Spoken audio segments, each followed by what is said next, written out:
Das große persönliche und geistige Treffen der alten Streiter und Kampfgenossen. Und vielleicht hat mancher unter ihnen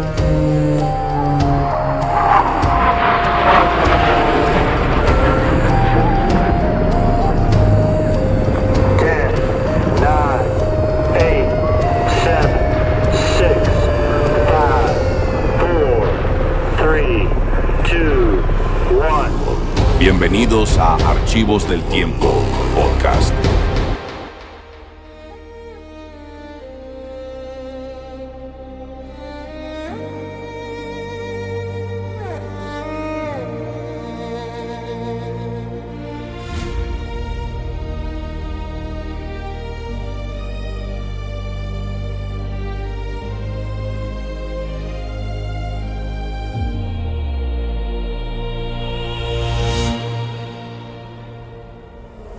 Imaginen por un momento una sala de control en medio de una crisis global de nuestros días. Las alarmas suenan, las pantallas parpadean con datos que se contradicen, los teléfonos satelitales no dejan de sonar. Claro, un caos total, digamos. Exacto. Y de pronto una noticia rompe todos los esquemas. Todo lo que el mundo daba por sentado sobre sus fronteras, sobre sus rutas comerciales o su economía, pues acaba de cambiar en un solo instante. Quien actúe con mayor rapidez en esas primeras 24 horas será quien defina el futuro del planeta. Y fíjate que tendemos a pensar que este nivel de urgencia geopolítica es algo exclusivo de la era digital, o sea, algo muy moderno. Pero la realidad es que el pánico, el espionaje y la manipulación mediática son tan antiguos como el poder mismo. Bajaba la velocidad de un caballo al galope o de un barco empujado por el viento. Así es. Y esa es la premisa de nuestra exploración de hoy. Vamos a dejar de lado la típica historia escolar de las tres carabelas, el heroísmo romántico y todo ese cuento. Sí. Lo que vamos a hacer es analizar cómo, en la primavera de 1493, una sola carta, un desvío provocado por una tormenta y una línea imaginaria trazada por un papa evitaron una guerra mundial. Un verdadero thriller de la vida real. Es que lo es. Para quienes nos escuchan, esto es un análisis a fondo sobre cómo se manejó la mayor crisis de relaciones públicas y diplomacia del siglo XV. Vamos a revisar crónicas, mapas y documentos papales. Y es el enfoque correcto para entender la magnitud de este evento. Porque el regreso de ese primer viaje a América no fue una simple celebración científica. Fue un choque de trenes monumental entre las potencias de la época. Desató una carrera contrarreloj, ¿no? A ver quién lograba imponer su narrativa oficial ante el resto de Europa. Exacto. Así que comencemos con esa carrera. Nos ubicamos a finales de febrero de 1493. El Atlántico está desatando unas tormentas tan brutales que separan a las dos naves que quedaban. Por un lado tenemos a Martín Alonso Pinzón al mando de la Pinta y por el otro a Cristóbal Colón en la Niña. Y el 1 de marzo, Pinzón gana la primera etapa. Logra atracar en Bayona, en la costa de Galicia. Llega con una nave destrozada y sin bandera. Lo cual convierte a Bayona en la verdadera zona cero de la noticia. Hoy en día, quienes visitan el lugar pueden ir a la fiesta de la Ribada, ver el Pozo de la Guada, todo eso. Pero imagínate la escena en ese momento. Debió ser increíble. Y Pinzón no llega en silencio. Trae a bordo indígenas, trae objetos exóticos y los exhibe ante la población local de inmediato. Una movida publicitaria desde el minuto 1. Por completo. Su objetivo era clarísimo. Quería enviar emisarios a caballo a la corte en Barcelona antes de que Colón apareciera. Buscaba reclamar la gloria y pues los beneficios económicos del hallazgo para él mismo. Ok, vamos a desempacar esto. Porque la estrategia de Pinzón es física, es mandar jinetes. Pero mientras Pinzón intenta ganar desde el norte, Colón, que termina atracando en Portugal días después, opta por la pluma. Una decisión que cambiaría todo. Sí, escribe varias cartas, pero la clave es la que va dirigida a Luis de Santángel. Y a ver, hay que entender quién era Santángel. No era un simple amigo de correspondencia. Era un peso pesado en la corona. Exacto, era el escribano de ración de la corona de Aragón. En términos corporativos de hoy, era el director financiero, el hombre que adelantó el dinero para la expedición. Si leemos esta carta hoy, es el equivalente a un pitch deck, una presentación de negocios de una startup buscando capital semilla. Lo fascinante aquí es cómo maneja la información. Porque una presentación de negocios moderna requiere por lo general datos duros y auditorías, ¿no? Pero Colón estaba operando en el terreno de la ficción especulativa. Literalmente inventando cosas. Sí, él no solo filtró la realidad para hacerla sonar atractiva, en muchos sentidos la inventó para calmar las ansiedades de sus inversores y asegurar su segunda ronda de financiación. Y si revisamos el texto original, la exageración no tiene límites. Describe islas hermosísimas, compara el clima del Caribe con el mes de mayo en Andalucía. ¿Todo suena como un paraíso perfecto para invertir? Totalmente. Pero lo más revelador es lo que dice que no encontró. Se encarga de desmentir los mitos medievales europeos. Asegura que no halló monstruos ni hombres con cabeza de perro. Claro, tratando de pintar un entorno seguro. Exacto. Dice que la gente es mansa y que no tienen armas de hierro. Y, la verdad, leyendo el documento con objetividad, es escalofriante ver cómo reduce a seres humanos a meros bienes de capital. Ofrece a los reyes católicos enviar, y cito, cuantos esclavos mandaran cargar. Ese detalle es fundamental para entender la mentalidad mercantil de la época. Colón sabe perfecto que no ha encontrado las grandes ciudades de oro asiáticas que prometió. Entonces tiene que justificar el retorno de inversión de alguna otra manera. Exactamente. Y lo hace mercantilizando a la población nativa y exagerando la fertilidad de la tierra. Pero, lo que resulta asombroso es la distribución de este documento. La carta se imprime en Barcelona e inunda las cortes europeas a una velocidad inaudita. Gracias a la imprenta, que todavía era una tecnología relativamente nueva. Fue una campaña mediática arrolladora. Los reyes católicos reciben a los emisarios de Pinzón, pero le ordenan ir a Palos de la Frontera y esperar. Le dan prioridad absoluta al relato de Colón. Eligen a su portavoz oficial y anulan a la competencia. Así es. Pero toda esta campaña de relaciones públicas casi se derrumba por un giro digno de película de espías. La tormenta, o bueno, al menos eso dice la versión oficial, obliga a Colón a refugiarse en el peor lugar posible. En Portugal. Enciende todas las alarmas diplomáticas habidas y por haber. Portugal era la superpotencia naval indiscutible de ese momento. Tenían el monopolio de las rutas hacia África y estaban a punto de doblar el Cabo de Buena Esperanza. Y aquí quiero plantear un debate, porque las fuentes afirman que la tormenta hundió decenas de naves comerciales esos días. El peligro era real. Pero, entrar por el río Tajo, navegar directo hasta la capital de la potencia rival y pedir una audiencia con el rey Juan II. Es demasiada casualidad. ¿Fue supervivencia o fue una jugada de pura arrogancia para restregarle el éxito al monarca que lo había rechazado años atrás? Pues mira, las maniobras de navegación de la época, la famosa Volta do Mar, obligaban a los barcos a subir hacia las Azores y luego descender. Eso hace plausible que el clima lo empujara hacia la costa portuguesa. Ok, ¿tiene sentido técnico? Sí, pero la audacia de anclar ahí y exigir ver al rey no se puede pasar por alto. El encuentro ocurre en el monasterio de Santa María de las Virtudes, a las afueras de Lisboa, porque había un brote de peste en la ciudad. Y la reacción de Juan II es de terror geopolítico absoluto. Me lo imagino. Ve el oro, ve a los indígenas cautivos. Y el rey portugués afirma de inmediato que esas tierras le pertenecen por derecho propio, basándose en el Tratado de Alcazovas, de 1479. Detengámonos ahí un segundo para entender los engranajes de la diplomacia del siglo XV. Alcazovas fue un acuerdo de paz que básicamente dividió el Océano Atlántico. A Castilla le tocaron las Islas Canarias. Y a Portugal, todo lo descubierto y por descubrir al sur del paralelo 26. Exacto. Entonces, cuando Juan II escucha la ruta que tomó Colón, hace los cálculos matemáticos en su cabeza y concluye que el navegante violó su espacio marítimo por completo. Y la tensión en esa reunión fue tan extrema que las crónicas registran cómo varios consejeros le suplicaron al rey asesinar a Colón ahí mismo en el monasterio. ¡Qué locura! Un asesinato de Estado en un recinto religioso para encubrir el mayor hallazgo del siglo. Es fascinante pensar lo cerca que estuvo de pasar. ¿Por qué el rey no dio la orden? Porque entendía las consecuencias. Asesinar a un enviado de los Reyes Católicos habría significado una guerra abierta e inmediata con Castilla. ¿Una guerra mundial a escala del siglo XV? Tal cual. Así que, en lugar de sangre, Juan II opta por el espionaje. Intenta sobornar a los marineros de la niña para que revelen la ruta y funcionen como pilotos para una escuadra portuguesa. Al mismo tiempo, despacha a su embajador, Ruy de Sande, hacia la corte española con amenazas veladas de guerra. Y claro, la presencia de Colón en Lisboa funcionó como un catalizador brutal.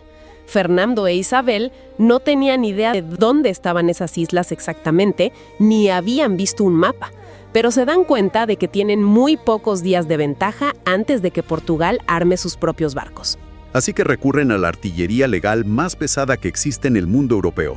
Acuden al Papa. Aquí es donde se pone realmente interesante, porque no fueron ante un tribunal imparcial, ¿verdad? Llevaron el caso ante un juez a la medida. Totalmente a la medida. El Papa en aquel momento era Alejandro VI. Cuyo nombre de nacimiento era Rodrigo de Borja, o Borgia, un español con profundos lazos e intereses compartidos con la corona de Aragón. Y lograron que emitiera las famosas bulas alejandrinas en 1493. Entre ellas, la bula Intercaetera. Y a ver, es innegable que hubo favoritismo, pero reducirlo a un mero favor político ignora las repercusiones jurídicas inmensas que esto generó. Las bulas establecieron un meridiano imaginario que iba de polo a polo. Y otorgaban a Castilla todo lo situado al oeste de esa línea. Exacto, pero no fue un cheque en blanco.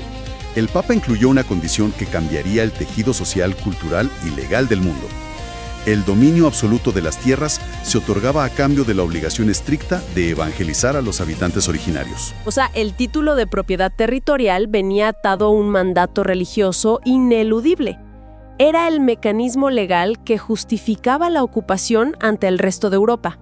Si conectamos esto con el panorama general, nos damos cuenta de que esto no resolvió el problema de un plumazo. De hecho, creó uno mucho más grande a largo plazo. Al atar el derecho territorial a la evangelización, nacen las bases del derecho indiano. ¿Obligó a todos a debatir? Claro, obligó a los intelectuales europeos a cuestionarse si era legítimo someter a pueblos que nunca habían atacado a la cristiandad. Fue la chispa de controversias filosóficas enormes que culminarían décadas después en la famosa Junta de Valladolid, donde se debatió la humanidad de los indígenas. Y a nivel geopolítico tampoco todos aceptaron la autoridad de este árbitro español en el Vaticano. Potencias como Inglaterra y Francia ignoraron estos documentos, argumentando que el Papa no tenía jurisdicción sobre asuntos territoriales. Pero para el caso inmediato, entre Castilla y Portugal, funcionó. Forzó a Portugal a sentarse a negociar. Y eso desembocaría en el Tratado de Tordesillas un año después, moviendo la línea un poco más hacia el oeste. Pero aquí surge un problema técnico que a mí me parece fascinante. Tienes tratados firmados, bulas papales con sellos de plomo, un meridiano dividiendo el océano, pero ¿cómo aplicas una ley sobre un territorio que nadie sabe qué forma tiene? Esa es la gran pregunta. La ley necesita ser dibujada. Exacto. Y eso nos lleva a la cartografía como herramienta de inteligencia estatal. Hablemos del famoso mapa de Juan de la Cosa del año 1500. Es el primer mapa mundi conservado que muestra América. Un documento extraordinario hecho en el puerto de Santa María. Sí, y cuando decimos mapa, quienes nos escuchan no deben imaginar un póster educativo de escuela. En esa época, los mapas náuticos eran secretos de estado súper clasificados. Se guardaban bajo 3 llaves en la casa de la contratación, porque tener las coordenadas precisas era la verdadera llave de la riqueza. Juan de la Cosa era un marino curtido, Viajó con Colón y luego con Alonso de Ojeda. Su mapa está trazado sobre un pergamino de piel de ternera de casi 2 metros de ancho. Visualmente marca una frontera conceptual muy clara. El viejo mundo está delineado, pero sin color. Ajá, y el nuevo mundo aparece pintado de un verde vibrante, que simboliza fertilidad y promesa. Pero lo que hace a este mapa tan crucial para nuestro análisis son sus contradicciones políticas. Por ejemplo, Juan de la Cosa dibuja a Cuba con la forma inconfundible de una isla. Y esto es un acto de rebeldía pura contra Colón. Una afrenta directa. hay que recordar que en 1494, en el segundo viaje, Colón obligó a su tripulación, incluido el propio Juan de la Cosa, a afirmar bajo juramento que Cuba era una península del continente asiático, bajo amenaza de cortarles la lengua. ¡Wow! Y el hecho de que de la Cosa la dibuje como una isla demuestra que la evidencia empírica que acumulaban los marineros ya era imposible de ocultar. Las obsesiones del almirante ya no se sostenían. Sin embargo, ese afán por la verdad desaparece de forma abrupta en otra sección del mapa.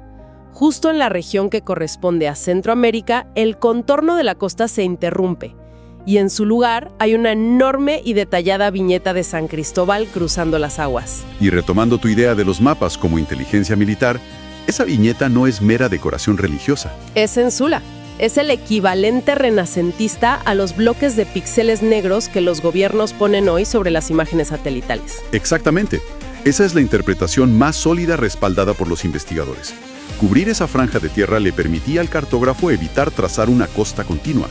Al dejar esa ambigüedad visual, no desmentía por completo la narrativa oficial de la corona, de que aún era posible encontrar un paso marítimo directo hacia Asia. El mapa también refleja toda esta paranoia internacional de la que hablamos. Muestra banderas inglesas clavadas en las costas de Norteamérica, documentando los viajes secretos de Giovanni Caboto. Y más al sur, dibuja una masa de tierra con la leyenda Isla descubierta por Portugal, dejando constancia de la llegada de Cabral a Brasil.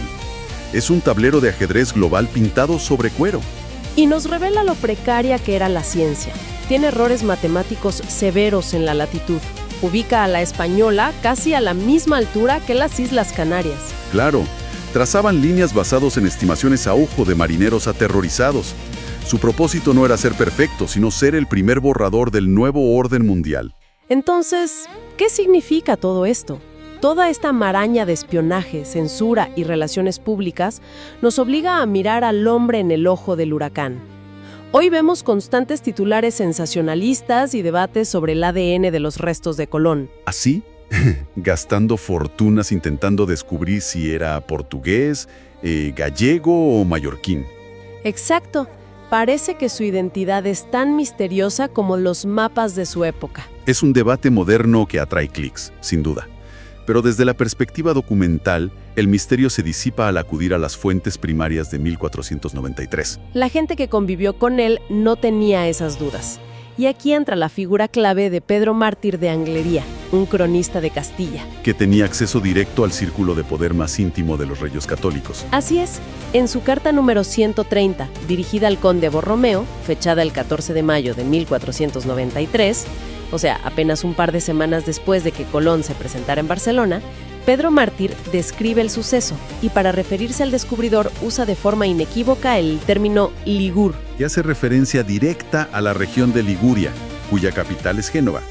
Esta identificación es contemporánea, escrita mientras la tinta de las bulas papales aún se estaba secando. Lo identificaban así en los despachos diplomáticos de toda Europa. Investigadoras como Consuelo Varela lo han documentado a fondo. Y esto plantea una pregunta importante. Si las personas de su época sabían de dónde venía, ¿por qué dejó tantas zonas grises sobre su linaje para la historia? La respuesta está ligada a todo lo que hemos analizado hoy.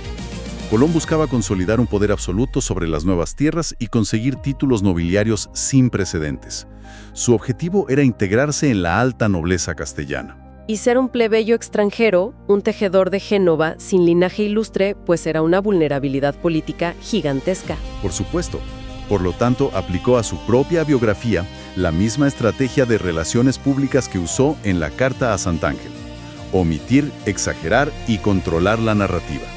Dejó vacíos intencionales que hoy intentamos llenar con laboratorios de genética, aunque los archivos históricos sean bastante claros. En retrospectiva, al analizar estas fuentes, nos damos cuenta de que la primavera de 1493 no trató sobre la curiosidad científica, trató sobre la creación de una maquinaria política formidable. Vimos cómo una campaña mediática a través de la imprenta aplastó a los rivales. Analizamos cómo el derecho internacional se usó como un cerco legal. Y observamos cómo la cartografía se empleó para censurar secretos de Estado. La historia rara vez es un cuento de héroes pasivos. Es el resultado de quien actúa más rápido para contar su versión, reclamar los derechos y dibujar el mapa, Una clase magistral sobre el uso del poder. Y eso nos deja con un pensamiento provocador para que nuestra audiencia lo reflexione.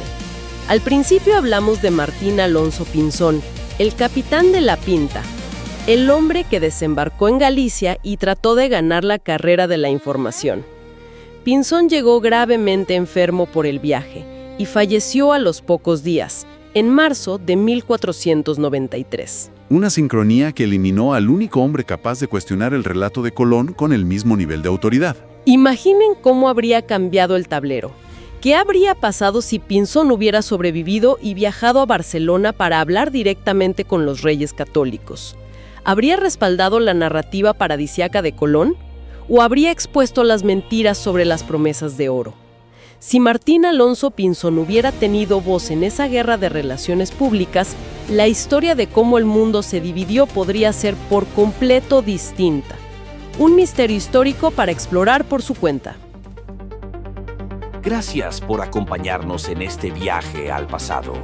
Nos encontramos en el próximo episodio para seguir descubriendo lo que la historia aún tiene por decir.